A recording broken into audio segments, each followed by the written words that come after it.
राज्यासह देशभरात छत्रपती शिवाजी महाराजांच्या 396व्या जयंतीचा उत्साह। किल्ले शिवनेरीवर होणाऱ्या शासकीय कार्यक्रमाला मुख्यमंत्र्यांसह दोन्ही उपमुख्यमंत्री राहणार उपस्थित। राज्यभरात शिवजयंतीनिमित्त विविध कार्यक्रमांचं आयोजन। विमान अपघातामध्ये ब्लॅक बॉक्स सहजपणे नष्ट होऊ शकत नाही। जय पवारांकडून सखोल चौकशीची मागणी। अजित पवारांच्या कुटुंबातून पहिल्यांदाच प्रतिक्रिया।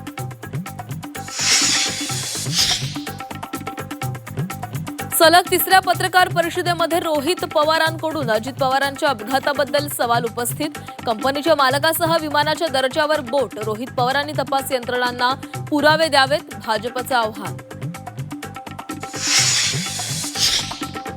अजित पवारांच्या आवाजातील एआय व्हिडिओचा वापर नको। सुनील तटकरेंची प्रसिद्धी पत्रकाद्वारे कार्यकर्त्यांना सूचना।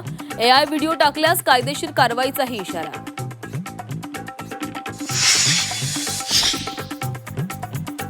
लवचिक भूमिकेची भाषा करणाऱ्या राज ठाकरेंनी घेतली उपमुख्यमंत्री शिंदेंची भेट। कल्याण डोंबिवलीतील पाठिंब्याबाबत शिंदेंनी आभार मानल्याची माहिती।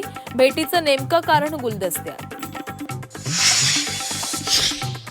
जिरवाळांच्या कार्यालयातील लाचखोरी प्रकरणातील राजू ढेरिंगेंचा लाच घेतानाचा व्हिडिओ समोर। झी 24 तास व्हिडिओची पुष्टी करत नाही।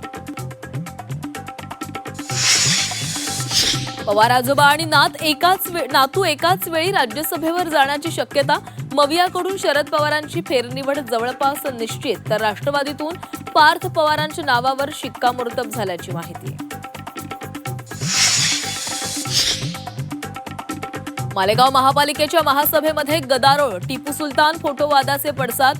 नगरसेवकांच्या गोंधळामुळे महासभा ठरली वादळी। भिवंडीमध्ये सत्तेसाठी तत्वांचा खेळखंडोबा। भाजपच्या पाठिंब्यावर काँग्रेस आघाडीचा महापौर। भाजपचे 9 नगरसेवक काँग्रेस आघाडीसोबत।